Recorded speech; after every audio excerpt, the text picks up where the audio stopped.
and welcome to another episode of Ask the Doc. I'm your host, Jennifer Filzen, and today I have with me Whitney Bradley of Whitney B Therapy. Welcome, Whitney. Thank you. Thanks for having me. Oh, I'm so glad you're here. So I understand you're in Texas. That's wonderful. How is the weather? It is rain. It's been raining all week and really cold. So Yep, yep.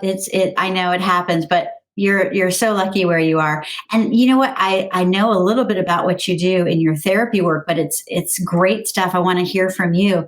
Tell us what you do and how you got started. okay.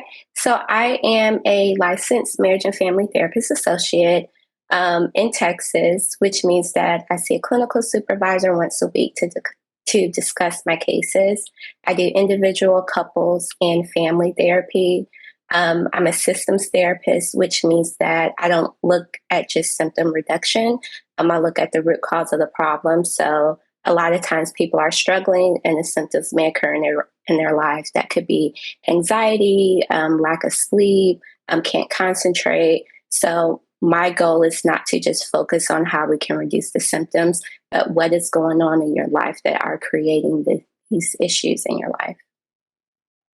Oh, that's good stuff. So, just out of curiosity, do you only treat people in Texas, or are you able to serve people across the country because of online? So I only treat people in Texas, and that is because each state has their own licensing board.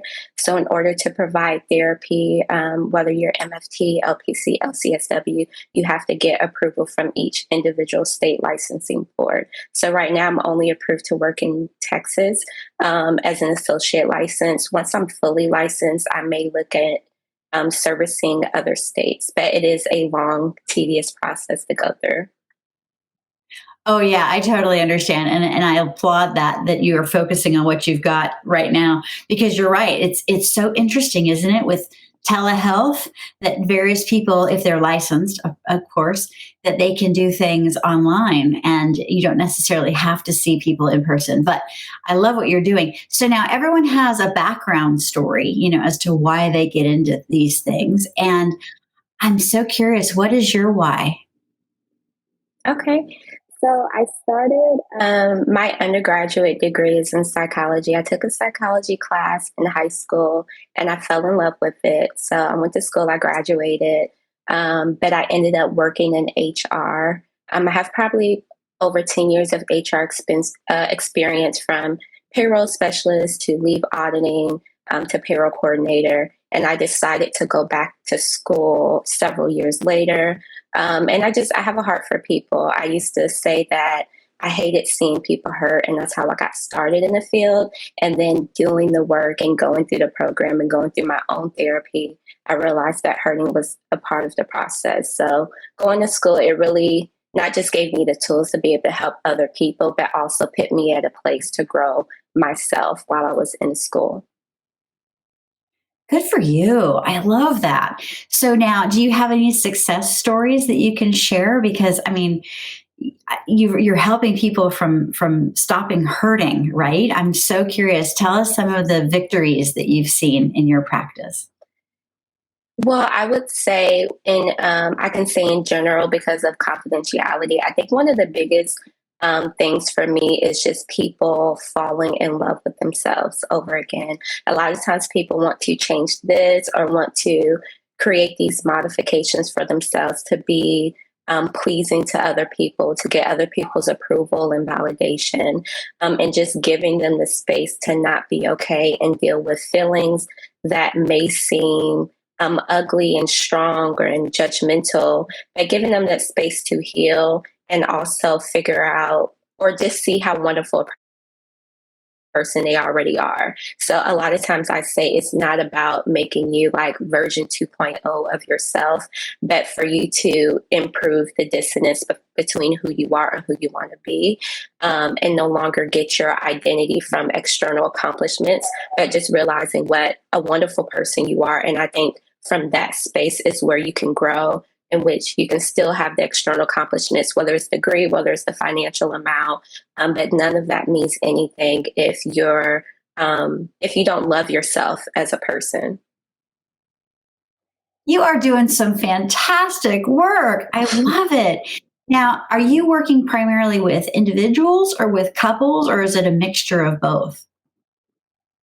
It is a mixture of both. Right now, I just went into solo private practice for the last few months. So it's been mainly individuals, but I do have a few couples that I see, and I am hoping to get more couples and move in. Right now, I'm only telehealth, but I do plan on moving into an actual building soon. So I can start seeing families again, because it is kind of hard doing family therapy via telehealth, excuse me, because there is an element of the chemistry of the tension that you don't always get just doing telehealth.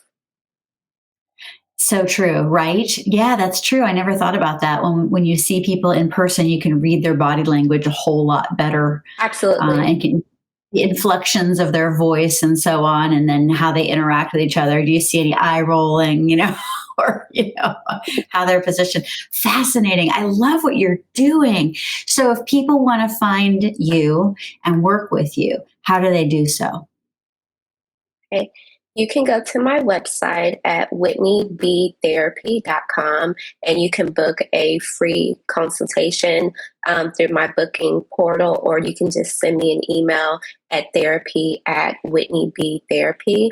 And I'm also on LinkedIn, and I'm on Instagram at Whitney B Therapy username. Love it. Oh, you are doing some great work. Thank you so much for joining us today. Everybody, thank you so much for watching. I hope you adore Whitney Bradley as much as I do. And if you want to find out more about the great work that she's doing at Whitney B Therapy, please go to Buzz TV at iwannabuzz.com to find out more. All right. Thank you so very much. And we'll see you next time. Bye.